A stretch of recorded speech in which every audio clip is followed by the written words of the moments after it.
The good stuff's in between the lines. Hello, this is Sean from the Good Stuff In Between podcast. I've just finished an interview with Stephen McAll, constant follower, about his brand new album, The Smell You Send Out Returns to You, which is out on February 28th from Last Night in Glasgow. In it, he goes into great detail about how it all came together, the inspiration, some of the people involved, his trip to America, and the new show that's going to help kick it all off. But I just want to give you a wee trigger warning that we also get some pretty deep stuff about substance abuse, about mental health, and about society and how we treat or mistreat each other from time to time. He's been really generous with his time. I'm so glad he felt he could trust us by opening up so much, and it is a fantastic listen, which is frankly one of my favourite of this programme so far.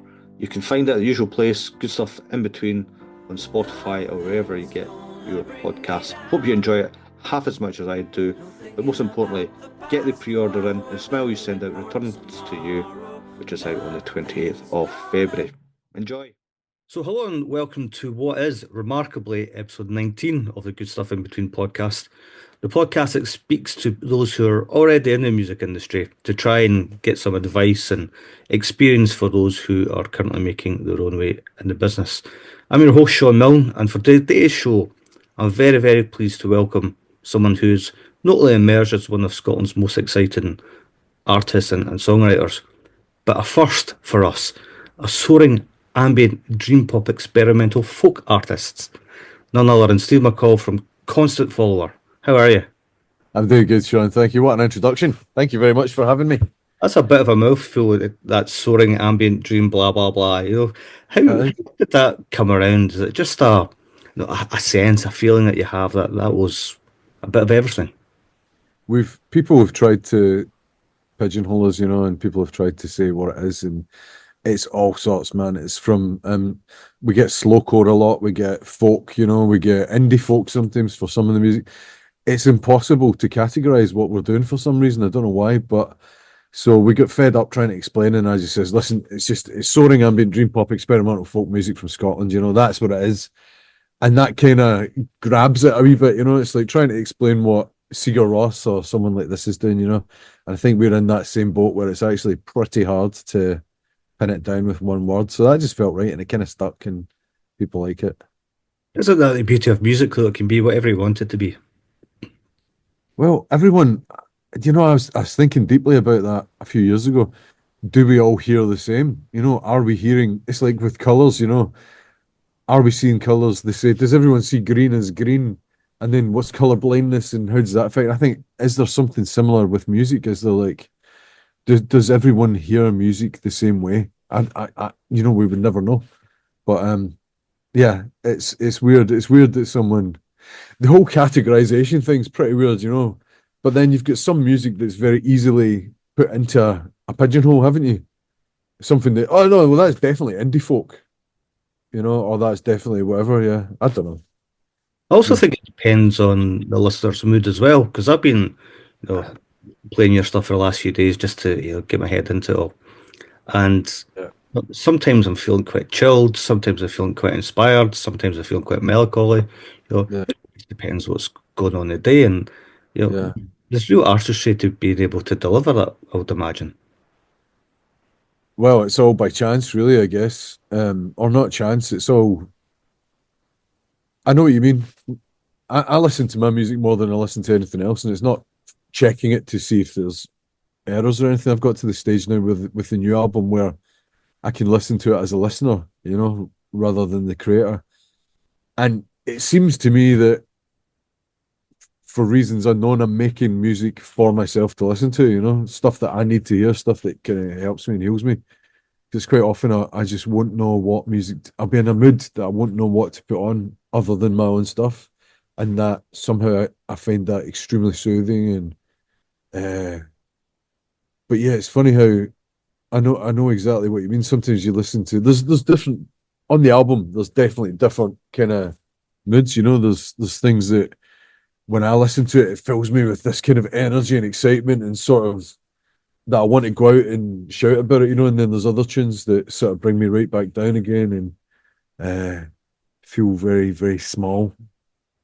So Yeah. that's album number three for you, which we'll come on to. But back in, was it 2021, you had Neither Is Nor Ever Was your opener, and that was with Shimmy This from New York. Yeah, yeah, You know, a huge deal in the first place. And then you followed up in 2023 with Even Days Dissolve with, I yeah, think, Scott William Urquhart. yeah, Both of which, got into the Say Awards list, yeah, which isn't bad for a first swing at the ball. yeah, yeah, totally. Yeah. How does this new album compare to those? What's been the sort of evolution? Um, I feel like the yeah, this is a funny question, because for me, I don't see the difference and I don't see the separation. For me, I'm just kind of like following whatever the muse is or whatever you'd call that thing, where when the music comes to me, I'm just getting it down and trying to do it, follow this path that is guiding me. And I don't, I've not actively thought about progression or, and it's something that people quite often ask me about. They ask me, what's the evolution? I don't know. Is the true answer? I think for me, the first album, Neither Is Nor Ever Was, that was sort of like that was kind of about things in my close circle, and things that had maybe happened and all that. That album felt a bit like that. And then the Scott William Urquhart album felt like it was kind of about nature and about this bigger picture of Scotland and bigger picture of how humankind fits into all of that. And this album now, I guess it's sort of like it's talking to the community around me, the immediate community, family and friends. It's sort of like, to me, it feels more thinking about that, but it's hard to put a finger on it. I'm not sure. Maybe it's not an evolution, maybe it's just another chapter. I think it feels more like chapters. It does, yeah, it does. There's a definite evolution in terms of the scope of the record, I guess, if you talk about the guests that are involved and you talk about who I've mixed it with and things like that, this is definitely a huge step up in being able to get closer to what I'm trying to do. Because with the first record, it was really just me and then Kramer, who's the boss, the label boss of Shimmy Disc, and this kind of like legendary producer, done all the Daniel Johnson stuff, done all the early Low stuff, proper genius. Working with him, it was just two people kind of doing stuff, he was like producing it with me.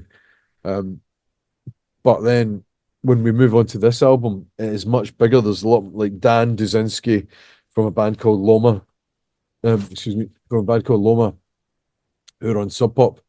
He and I mixed the record together and produced it together. I went over to Texas to do it with him. So there's definitely this bigger feel to this album, with more people involved. There's more guests involved and things like that.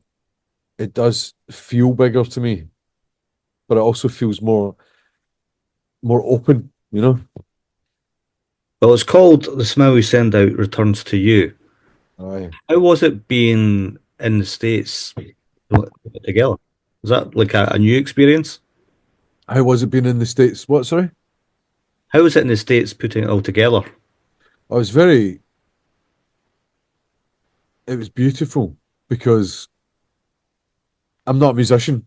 I can play guitar, I can play all my own songs, I can play keys, and I can put stuff together. I'm more of like a patchwork quilt manufacturer or something, where somehow I just have the sense of where things should go, and I don't know what it is. It's just natural, or it's just from all the records I've listened to in my life. But what I lack is the language of being able to say to people what I need them to do, or what I want them to do. And working with Dan Duzinski in Texas, what his main superpower is being able to translate what I'm asking into actual what I want.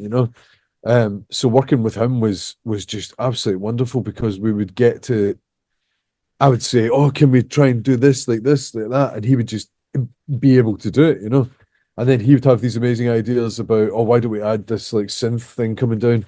And we'd try it and it would just be absolutely perfect. And somehow just working together in the same room like that. Because before we were in the same room, he actually had 4 weeks with the record on his own in Austin, just kind of doing the initial tidying up and mixing, and then, but it was when we were in the same room that you're able to really add them. It's something about being in the room together. That's where the magic in music comes, you know. Two people or more just getting batting ideas off each other. Yeah, it was amazing. And when I was there, I would stay. His studio is out on a ranch in a place called Dripping Springs, which is just outside of Austin, right? Dripping Springs. And it's actually famous for this dripping spring because it's like all kind of high desert country there, you know. And there was this water spring, and then this town grew up around about it. And it's very much a sort of what you would imagine of a Texan sort of town around a spring, you know. It's just like that. And he had this ranch a couple of miles outside the town. And on the ranch, there was his house, which was also the studio, and then several RVs, you know, like these Airstream caravans. And I stayed in one of them. And then on the ranch, there was just this loads of land. And at night, the coyotes would come down. You'd hear them chasing the deer and stuff. That was crazy. But every morning, I would get up and I'd go into the studio and we'd just begin a new song, or we'd start off where we left off on the last song. And it was a process of just like really getting to know each other and getting to the bottom of what the songs should be, which is always the problem, you know. For me, the problem not having the technical knowledge or the musical knowledge. I know what I want to do, but I just find it very hard to get there. So it's a very slow process of trial and error for me normally. But having Dan in the room where I could sort of like express what it was I was trying to do, he would just, you know, that'd be it done, and would move on. How does that happen? You know, you're there in Stirling 1 minute, next thing you're away making sort of magical music over in Texas. Well, I mean, it happens financially. It happens because Creative Scotland are an amazing funding organisation and they provide the funds required to do stuff like that, you know. But how it really happens is, of course, I'm a music lover before I'm a musician, you know, and music's healed me through bad times in my life, and it's always been a constant companion. And a band that I really loved was Cross Record, and Cross Record, they made this album on Bada Bing Records that was just, it had these amazing moments on it, you know, of like really, really sparse instrumentation. And the girl, Emily Cross, who's the singer, her voice just sort of suspended in midair in the middle of this like sparse but powerful instrumentation. I just thought it was the most amazing thing. And I loved that record. And then they went on to form this band called Loma, with, I forget the name of the other guy. It was basically like Cross Record plus the guy from Shearwater. Yeah. And it was just amazing. That kind of production continued, you know, where it's like very, very open, very direct, very powerful. That amazing voice in the middle, these amazing harmonies, and you know, I just absolutely fell in love with that. Anyway, I had recorded some of the demos or some of the early recordings for this album, The Smell We Send Out Returns To, and I sent them over to Dan, and I just said, "Listen, I love what you're doing. Here's what I've done so far. I'd love to work with you." And he came back almost right away. "I'd love to work with you," yeah. And the relationship was born. That was it, you just asked. Just asked, yeah. But see these guys, see these producers, you know, they're getting lots of records sent to them. Lots of people want to work with them. And they're picky, you know, they're picking and choosing. And I think, I mean, I approached him because I believed in what he might be able to do for the records. You know, it wasn't random. So he obviously heard very quickly his space in it. And I think that's part of it, you know, being able to hear what you could add. It's also working because I'm reading a thing here from Clash. You know, it says it's gorgeous listen, you know, full melody and personal revelation, an album unafraid to, you know, tackle the truth. You've got Ian Rankin saying it's content beauty, you know. Yeah. Felt from Radiohead, gorgeous, you know. So because Yeah. they've obviously made something pretty special. Are you happy? I'm more than happy. I think we've made, and this is really, when I was being interviewed about the first album and even the Scott collab, I found it very, very hard to be proud of my work. You know, I had many years in the wilderness where, and I don't mean the wilderness of Scotland, I mean like the wilderness of Glasgow, you know, of drugs and drink and absolute mayhem. And during that time, I think I really lost my ability to be proud of myself, and proud of what I was doing, because I was doing so many things that were not pride filled, you know. So it took first two albums, although I was satisfied with them, I was very, very found it very hard to be proud of what they were, even though I knew they were good. I was proud of everyone else's work. But with this one, man, you know, like I'm really proud of it. I really think I think it's a really good album.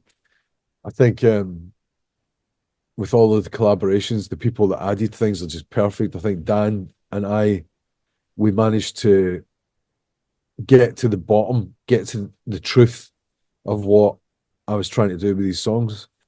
And with all the feedback, like those things that you mentioned, you know, that's real people reacting to the music. And the people that have heard it so far, oh, you know, I'm overwhelmed with the reaction, because why am I making the music? Well, like I said earlier, I think I'm making it because I have to. I'm making it because when I wasn't making music, I was mad. I was going mad, you know. And now that I make this music, I know for myself when it's finished, when it's good, when it heals me, when I get something from it, you know, that I get that same thing that I get from other people's music, you know, like if Sigur Rós comes on and it has this bit, it makes me feel it in my belly. Well, with my own music, I feel that, you know, I really feel that in these many, many moments throughout that record, where I feel just that, oh, whatever that thing is you feel when you hear music that moves you. And people are, from the reactions of other people, they're getting that, they're feeling it. So for me, that's where it's all, well, no, that's not what it's all about, but that's part of it. But my pal, I'll try and, my pal said to me, his music wasn't doing so great, right? He brought out a couple of records and they were beautiful records, and they weren't really doing anything. And he got this email from a guy. He says, the guy was saying, "Listen, I've been in hospital, uh, getting chemo for like a really bad cancer, and your album has helped me through this. I've listened to nothing else but your album, and it's given me great comfort." And he says, my pal said, "You know what? See, all of the pain and suffering of making an album, all of the cost, all of everything that's been negative and affected his health. See, having that one message from that one guy that got something from it, that made it all worthwhile." And it's the same for me. See, if the music reaches one person that needs it, like I've needed music in the past, then of course that's worth it. It's worth, I mean, it's priceless to provide that to someone. And it's funny, someone that's told me that that was the case is Shirley Manson from Garbage, who had like a double hip replacement, you know, after she had her incident in Glasgow. And she said she was listening to nothing but Constant Follower while she was recovering, and that it brought her great comfort. You know, so you know, for goodness sake, I don't know what to say about that. It's making me feel like I'm in a simulation, to be honest, because it feels unreal, and there is an element of validation, which I think is quite poisonous, actually, quite toxic, because I don't need validation from other people. However, you can't help but be affected by that, you know, by someone that you've blooming put on a pedestal for so many years coming back to you and saying your music's good, you know, then it's impossible not to have a good feeling from that. It's interesting you mentioned Shirley Manson there because I remember living in a wee flat in the Western Hills in Edinburgh as a teenager and sneaking into some Edinburgh clubs underage to go and watch the band she was in Goodbye Mr. Mackenzie Yeah, yeah, back in the day when she was pretty much doing backing, you know, with Martin and everybody there. And then she's also gone on to this sort of stratospheric new career since. And I sometimes wonder how she feels about that, if it's a validation or if it's luck, or if it's again back to the idea of chapters and how she's inspired a lot of people with her bandmates past and present. yeah. I think it's an interesting thing to think about. Shirley is. I recently met her and spent a good bit of time with her and our husband Billy, and we actually did a podcast together as well. And there's something magical about that person, you know. Shirley, there's just some sort of aura around her of goodness and love. You know, she really exudes this amazing energy that anyone that comes into contact with her is just immediately warmed. And I follow her on social media, of course, and I see the good she's trying to do. You know, she's trying to use her platform to promote healthy ideas. And um,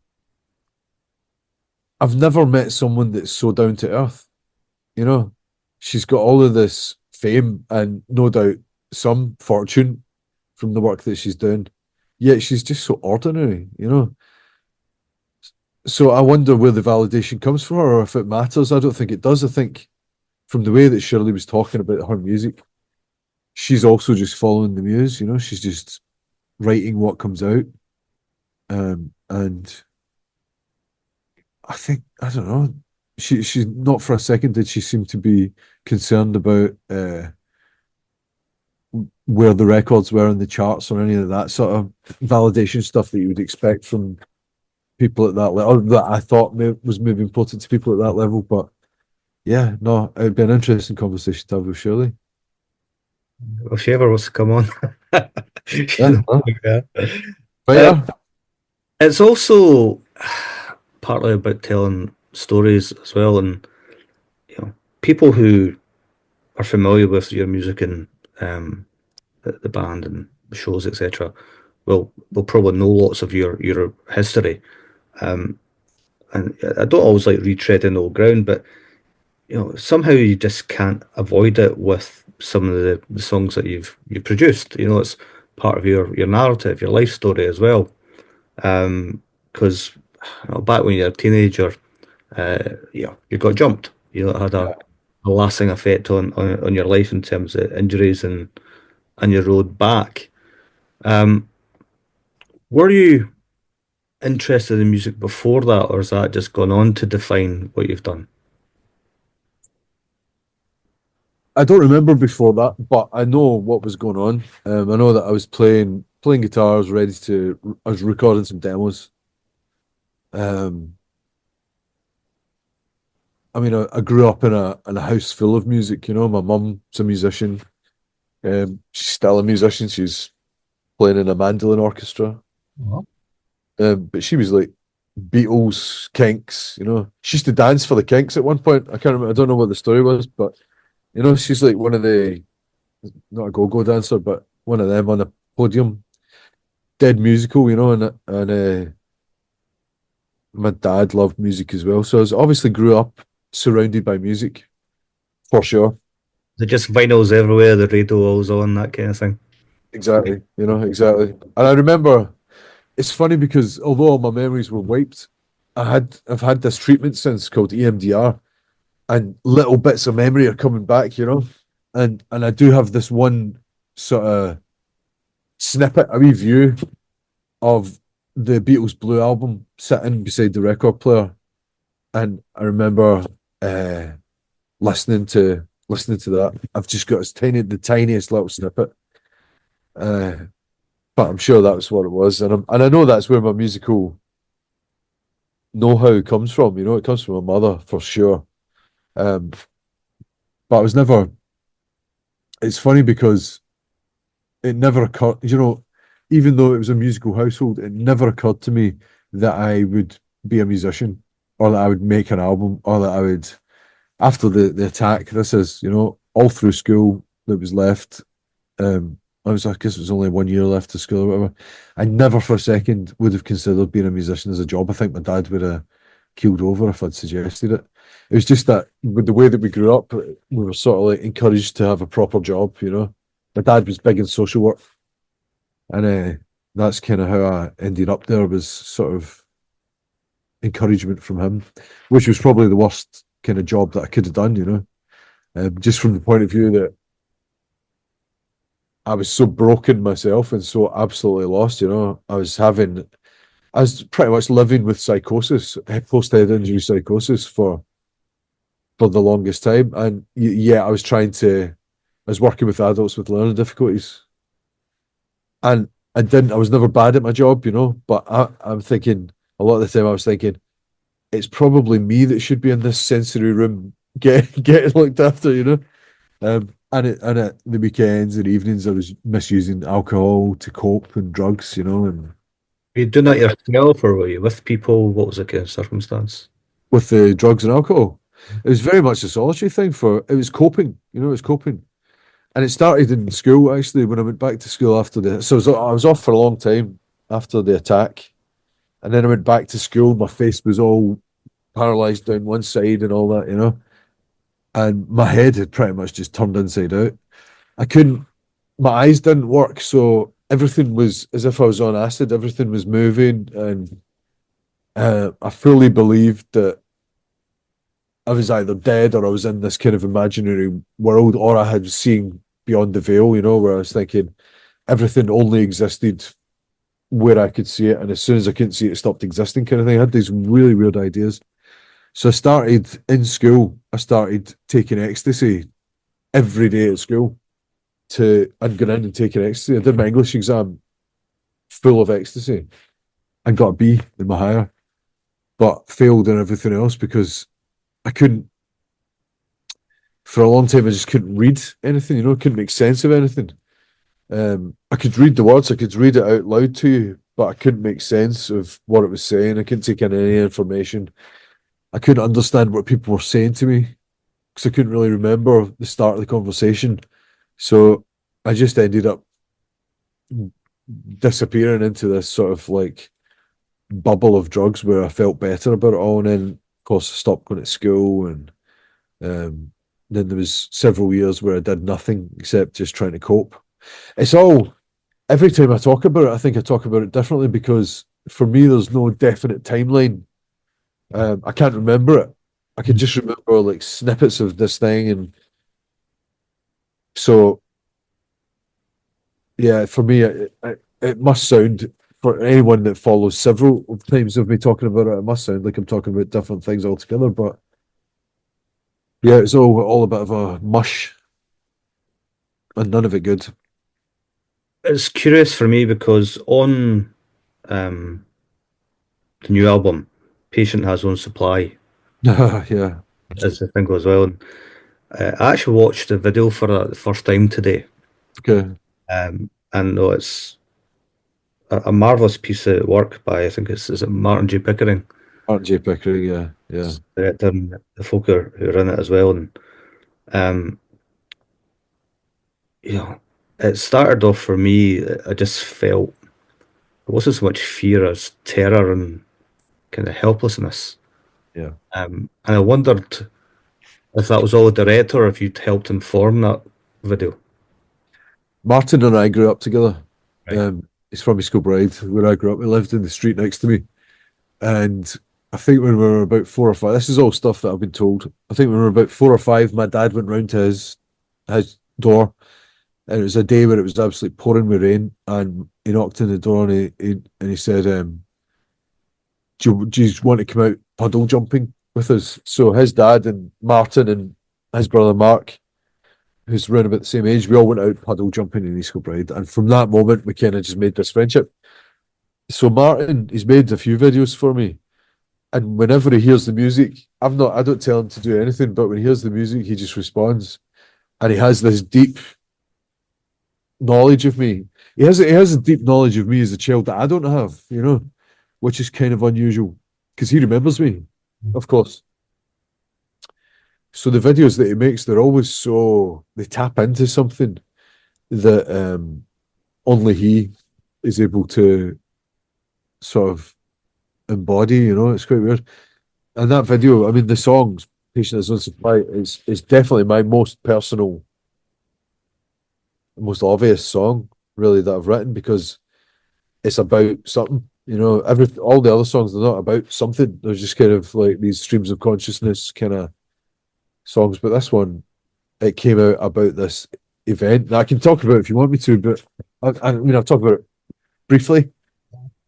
So, while I was in that phase of experimenting with drugs after the attack, and trying to make myself better. I ended up taking a lot of amphetamine and ended up kind of dealing amphetamine. So my parents were away on holiday, and I was in my bedroom, and I just got a big delivery of a lot of amphetamine, and I was sitting cutting it into smaller bags to sell.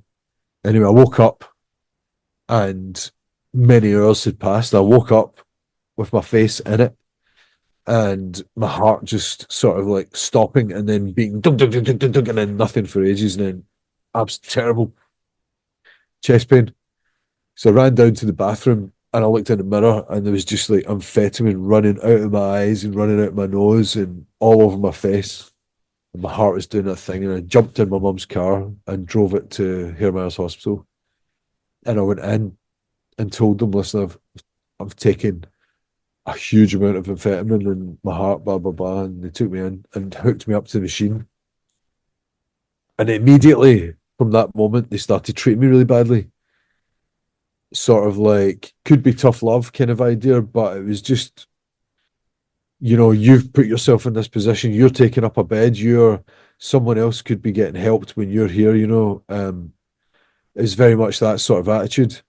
So my heart kept stopping, not properly stopping, but it kept stopping, and the machine would make a noise and then it would start beating again.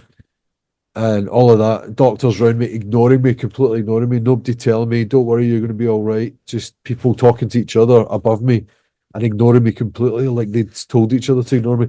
Then eventually, when it all calmed down a bit, they put me at the end of this ward full of people. It was like an intake ward for men or something, I don't know what it was. There's loads of guys in there, and they put me in the corner, faced me away from the ward so that I was facing this window, and then pulled the curtain around me and basically left me like that for 4 or 5 days or however long it was. And a nurse would come in every now and again and bring me food or whatever, but nobody would talk to me. And eventually my parents came back from holiday and they came and got me. And you get a discharge letter. Well, on the discharge letter, under the section that said medication, the doctor wrote patient has own supply as a kind of because I had drugs, I had drugs basically. And that was just kind of for me. And I had that letter for many years. I can't find it at the moment, but it's in amongst my belongings. And for me, that was just the ultimate kind of mistreatment of a young guy who was going through an awful lot. A child who was going through an awful lot, and really, really needed someone to be kind at that moment. Really needed that and didn't get it. And then at the end, it was that throwaway, horrible, snarky comment. That just kind of sealed the deal. So that's kind of what the song somehow came out about that, and it's very, it talks about it like it happened, But for me, that was a really traumatic moment in my life, but writing the song has definitely healed it. I also think the video itself, though, is encapsulated what I take from what you've just told us there. Totally. So much of that, it's a remarkable performance from the guys involved.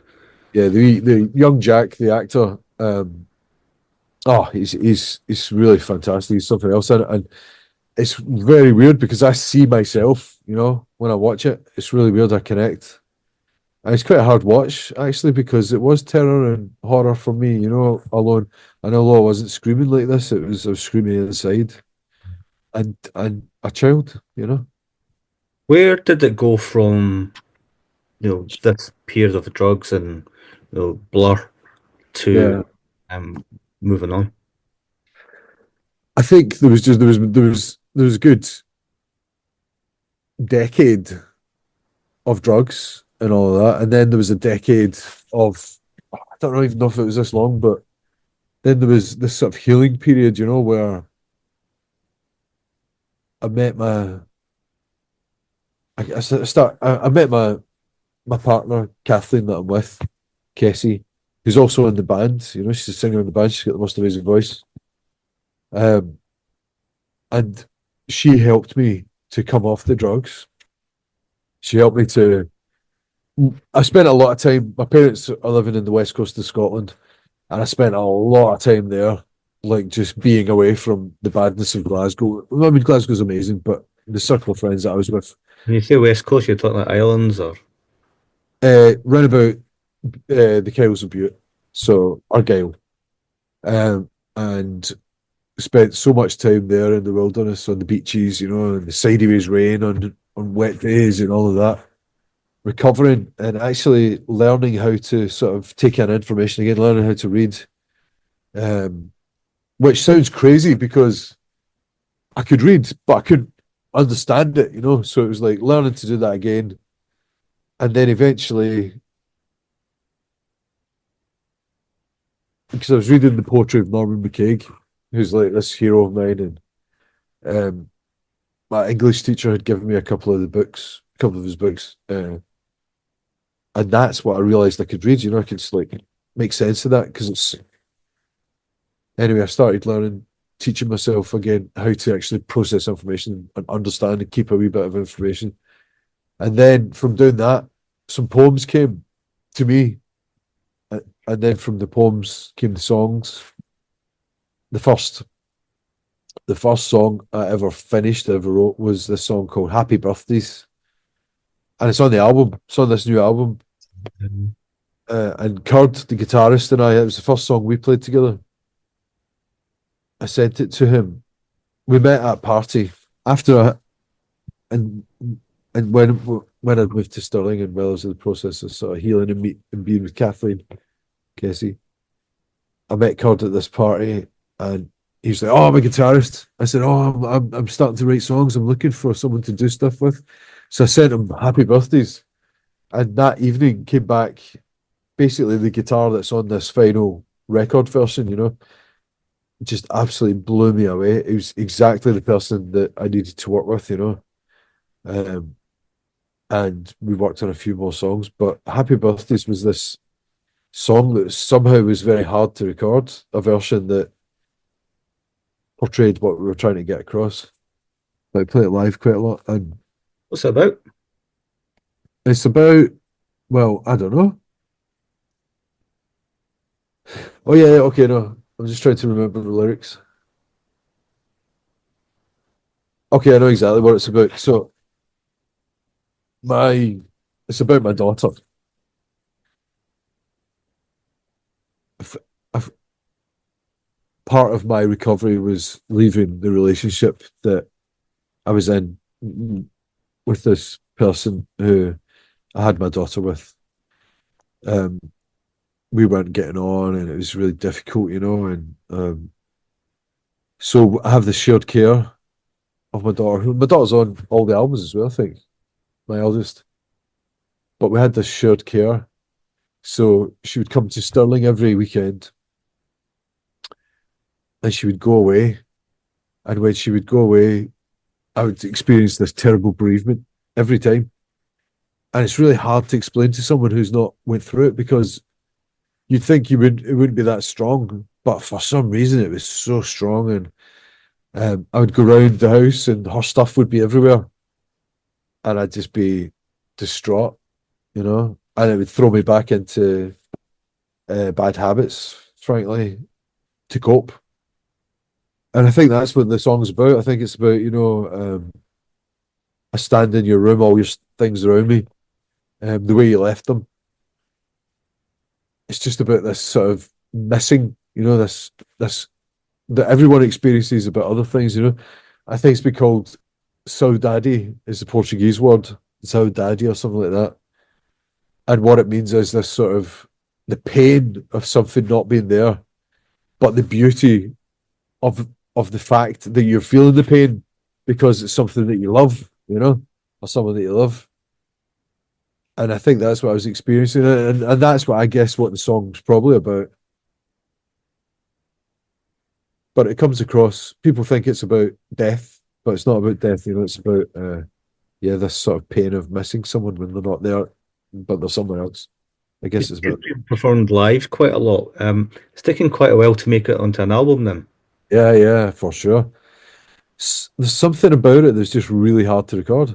I mean, even, you know, Kurd's guitar bits on it, if people are able to listen to it, they'll hear these massive, like, this is the soaring ambient dream pop elements, you know, these massive guitars that when I was mixing it with Dan, I was like, no, you need to turn it up a bit, Dan. Turn up. He's like, turned up, and then I've got more guitar, you know, and it got to the stage where it was pushing the equipment so hard to try and get these guitars to be as massive as they should be. Anyway, like we tried to record Kurt's guitars probably on 10 or 15 different occasions. And the guitars that are actually on this recording with that I mixed with Dan are the first guitars, the first time I ever recorded it with Kurt. That's the guitar that I brought from that session all the way back, all the way forward to now, and used that because there was just something about those original guitars that couldn't be beat. But I think we've done the version justice, and it opens the second side, opens side B of the album. That's another thing to talk about is how exciting it is to have it on vinyl. You've been down at Seabass, Yeah. which looks like a remarkable place. Oh, how wonderful is it to have Europe's best pressing plant in Scotland? And it is Europe's best pressing plant now because the Crown used to be with Optimal in Germany, but now they've been putting out records that are questionable. There's lots of really poor reviews of the quality of the vinyl, which was unheard of before with Optimal. Now with Seabass, their quality control is actually over the top. You know, they don't want to put out bad vinyl, so they're going over the top with quality control, making sure that it's perfect, making sure the artwork's absolutely wonderful and perfect. I mean, I got a copy of the one that they did for me here. We don't have the full run yet, but it's just remarkable the sort of the detail and the finishing on everything. It's perfect, you know. And the vinyl itself sounds incredible. It sounds better than any vinyl that I've heard from this GZ in Czech Republic or anywhere that we're getting vinyl from the more press on down south. We've got now the best pressing plant in Europe, and it's right there, and they're making amazing records, and they're lovely people. They're just the best people. It's like a dream. I can't believe it that it's happened. I can't believe I can just go over there and watch it happening, you know. It's incredible. And the prices are brilliant as well, you know, it's like perfect. Yeah. What was it feeling like when you first had it in your hand? It's amazing because, you know, well, like you said, Happy Birthdays is several years old, you know, and it's been floating about with me and Curd and the rest of the band. And the other songs, some of them are brand new songs, you know, but to go to all the work, right, of getting, you know, Heather Neve, who did the artwork, making sure that her artwork is honoured, you know, because it's incredible. You know, the work that Heather does is world renowned. To be able to work with her is frankly quite crazy. So it needed to be right, you know. And then I'm working with Timothy O'Donnell, who used to do all the 4AD designs. He's the designer, so he's taking Heather's artwork, putting it together, getting the text on there and everything. Excuse me. Making sure that that's all right is just so time consuming, so nerve wracking, you know, because you want to get it right. In fact, I made a terrible mistake on the record. One of our biggest supporters in this incredible man called Willie Mackey had a brain fart when I was doing the thanks on it, and I wrote Willie Rennie. And I didn't see it until it's already pressed on the vinyl. So now you know, this is like things like that are a huge annoyance, but you just need to live with once it's done. There's not much of that on this record. It's pretty much perfect. But and that's a big thing to say for me, you know, because I know what it should sound like, right? I know exactly every little sound. So to put that on a record player and be able to hear everything is just almost unheard of, you know, because you sacrifice when you put it onto vinyl. There's like certain frequencies you need to sacrifice, and the way that this has been made, it's unbelievable. Like the amount of bottom end there is in there, the bass, which would normally be sacrificed a bit, and the top end is just incredible. So to have it in my hands and then to put it on a record player and listen to it, and for it to be more or less perfect, is really, you know, I was upset by it emotionally, in a good way, but also I guess it's like that, you know, you know, when you've done your uni course and you hand in your dissertation at the end, and then you're like, there's this sort of emptiness or something like that. You're happy that it happened, but then there's a weird emptiness of like, what do I do now? You know, there's something like that. Yeah, and that's very much the real thing that happened when I handed it when I listened to this thing. Well, luckily that's avoided. It's going to be filled with the launch event at Cottier's on February 27th in Glasgow. Yeah, you're working with the Last Night from Glasgow on this Yeah. as well. In terms of everything you talk about there, the artwork, the design, the vinyl, the live show, is that all you? Is that done by the label? How does it all work? That's all. It's pretty much the label are extremely supportive, um, but labels just simply don't have the money anymore to put in the manpower to be able to do these things for artists. You know, I mean, the label's got they've got a PR person, Izzy, who's wonderful, and a couple of other folk that are behind the scenes, kind of working on stuff, trying to help artists. But there's so many records coming out of that label, they just don't have the manpower. So I've got a small team that I've built up around me, and we do pretty much everything ourselves, you know, and which is great because it means we get to talk to people all the time that are supporters of the music. Or yeah, it's a lot of work though for very little money, you know, like everyone's pretty much doing it without the expectation that we're going to be paid, which is a horrible situation because I've got this wee studio that I share with a guy called Mark Tranmere. It's only costing £200-300 a month with bills and everything included to me, but I'm at the stage where I'm unsure if I can keep it on, you know, and that's not a big amount of money, really, for someone who's working full time on music that's connecting with people. So yeah, it's an unusual situation to have this team of people doing this stuff for the love of it. And yeah, I don't know if that answers your question. I think as usual, I've probably went off on a tangent, but Well, it's just yeah, asking lots of people who just don't know where to start or think they're true. doing the right thing. It's like, do we bring out the record first? How do you get to open for somebody? How do you get to do your own shows? What size of venue? Should you do the marketing first? Should you do the social media? So many questions. And it's only by speaking to folk like yourself, I think these answers emerge. Right, okay, I get you. Right, let me try and say some things that might be helpful to someone then. I think it all comes down to the music, right, and the songs. So a mistake that a lot of people make, I think, is recording too early and feeling like there's a rush, you know. I think for Constant Follower, we had a good bunch of songs that we could have recorded, and actually that Kurd was pressing me to record for a long while, but it just didn't feel right, you know, it just didn't feel like the right time. I just kept wanting to hold off. And eventually I held off for 3 years, probably 2 or 3 years. And eventually when we came to record the songs, we knew them inside out.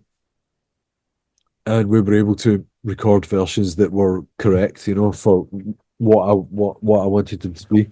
And some people would argue, especially in music that's sort of more intense, like more rock music or punk or something like that, people would say, no, record them early while the energy's still there. Record them as soon as possible to when you've written them, because you play the arse out of them, you know, you tour them and then you'll be fed up with them. I think the music that we're making is a bit different to that, because over time, little sort of nuggets, wee sort of things appear in the music, you know, like a wee wrong note here that then, oh, keep doing that.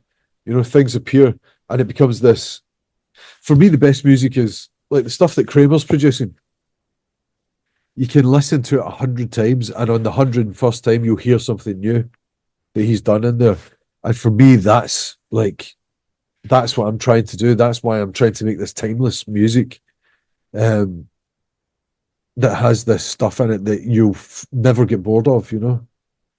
But yeah, talking about that, I think the one thing that really got us moving, right? So we had the songs, we started recording them, was getting funding. See, getting funding, it not only takes a lot of the strain off of you financially for studio time or whatever it is like that, but it forces you into a timeline. It forces you to say, right, here's our proposal. We're going to record it here. Here's how we're going to try and release it, you know?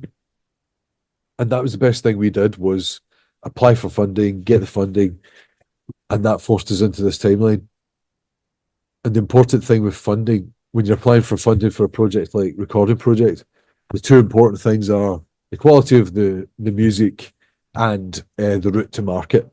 So you've got to convince the funders that it's not just going to disappear into the ether. You've got to have a definite, like, even if it's the tiniest label, get a small label to say, we will release this when it's recorded, even if it's a friend of yours, and maybe once it's recorded and you realize how great it is, then you're going to punt it around other labels. That's totally fine. But when you're doing the funding application, that's the two important things: the quality of the music, put your best foot forward, and the route to market. And I would suggest very much, if there's a young band that are going to go for funding, you go to help musicians first. So help musicians, they're there to help you. They want to give you this funding. They'll give you a smaller amount of funding than Creative Scotland would, but Creative Scotland are far more likely to fund you if you've been funded by another organisation first. That gives you the seal of approval. So I would say go to Help Musicians. It's much easier to get the funding from Help Musicians.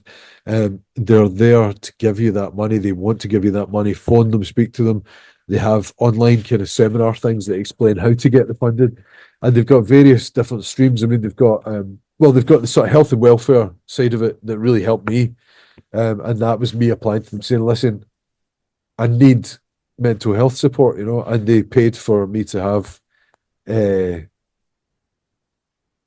sessions with talking therapy that really helped, and then at the same time, they're giving me this funding for creative funding to make the album. And then once I had that in order, we were able to record some half decent the start of some half decent songs. And then I was able to go to Creative Scotland and say, look, here's what we're doing. Here's our route to market, and was able to apply for more money. So, I'm I don't know if I'm rambling or if this makes sense, if this is maybe helpful to someone, but that's the approach that I would take to getting funding. And getting funding is essential to forcing you into this timeline that makes you do stuff, because being an artist, you will always tinker, it will never be finished. And I think that's maybe something that separates local artists from people that are going to go on and connect with the world, is this ability to say, okay, it's done, it's finished. I just read an article, an interview that did with the organisation as well. So we'll put that and maybe some links to some of the funding opportunities in the show notes. That'd be good. That'd help. This as well. We've just got a wee sort of quick fire thing to wrap things up, because I'm conscious of the fact I've kept you talking for ages. That's all right. But what's the kind of music that you remember and inspiring you the most when you're first setting out, and do you still go back to that? I listen to yeah. I mean, it's a really broad spectrum. I listen to a lot of stuff, but bands that have been with me all the way, or music that's been with me all the way. Talk, Spirit of Eden, for sure. A lot of Pink Floyd, a lot of Brian Eno, Music for Airports type stuff that I was listening to. A lot of Sigur Rós, bit of Bon Iver, a lot of James Taylor. I think if you took away all the music and you look at what I'm doing with the guitar, it's very James Taylor. That's where my guitar playing comes from. A lot of Neil Young, all of these, it's stuff that you can probably hear in the music. I don't know if people do hear it in the music, but some early Low, and yeah, Galaxy 500. A lot of the shimmy disc stuff that I was listening to long before Kramer approached me and asked to release the records. All of that stuff, postcards. Oh man, so much stuff, and a lot of contemporary stuff as well. Of course, I'm listening to all of that, but yeah, I think Talk's probably my. In fact, I'm looking at my Spotify right now, and it's Talk that's lined up. So that's a playlist just there, yeah. What was the last song or podcast you listened to? The last song, I'll tell you exactly what it was. It's right. Well, actually, I was just looking up the Kenna Ross episode that he did because I met Kenna when I was up in Dundee, Aberdeen. No, Inverness, whatever it was. She's living up there, isn't she? Yeah. Well,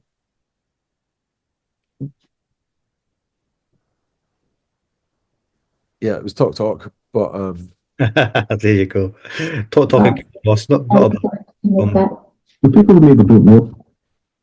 There you go. What's your preference? An exclusive album launch or a festival? oh, exclusive album launch, always Favorite food or rider? cheese, If you could, any cheese, all cheese, love cheese. if you could collaborate with anyone alive or from history on a project, who would it be and why? Oh, thank you. I mean, I would have loved to collaborate with Mark Hollis of Talk. You know, I think we have a similar. I've read everything that there is in a book to read about him. I've read, and I just feel like I get what he was trying to do. You know, and it's funny. I don't copy anything that other people do. I try and be as honest and genuine, true to myself, without having thoughts of other people in my head. But when I read about what he's doing, it's so similar to what I do, or rather, what I do is so similar to what he does. I really think that we could have made a beautiful album together. And apart from him, Shirley Manson from Garbage, I want to do something with Shirley. I think she's just the best person, and I don't know what it would be, but God, I'm going to ask her one time. She'll be like, "Nope, baby." You never know. You never know. Restaurant, cinema, or lazy Sunday brunch? Sunday brunch Digital addict or can you switch off? can switch off. Must switch off. Go outside.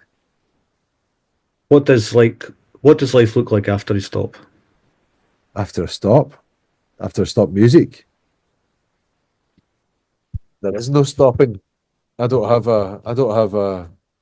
anything else. You know, I'm not able to work to do anything else. This is all I can do. I'm going to be playing guitar until my fingers won't play anymore. One artist that everyone should be listening to right now. Talk. Mark Hollis's solo album. The album when he made one album on his own before he sort of stopped doing stuff, and it's beautiful. It's haunting. It's very, very unusual. But Spirit of Eden, of course, everyone should listen to Spirit of Eden immediately. What's the best piece of advice or helping hand you've been given or would offer to others? Try and stay out of the way of the music. So Kramer is a crazy genius. He said to me, you know, the most important thing is just getting out of the way of it. Just get yourself out the way of it, get all your preconceived ideas out the way of it, you know, get any pride out the way of it. Just stay as much as you can, do what you can to get out of the way of the music and just let it come. And finally, from where you started to where you are now, what has been the good stuff in between? The good stuff in between is family and friends, always, you know. Connecting with people through music. It's the benefits to me of making these records is just meeting people like yourself, you know, and forming new friendships with people. That's the bits that you kind of don't see when you're just listening to the albums, you know. That's the stuff that happens behind the scenes, is this network that you make of friendships. Okay, well, Stephen McAll, constant follower, thank you very much for being on the show this week. The album is out on the 27th February. Album show, go listen, go pre-order now. It's out on Last Night From Glasgow. You've been listening to Good Stuff In Between with me, Sean Milne. The music for the show is provided by Willie Camel. It's called Nothing's Going to Bring Me Down. Get more of his stuff at williecamel.co.uk. We'll be back soon with a wee dip into the 90s with our next guest. So be sure and bookmark us wherever you get your podcasts.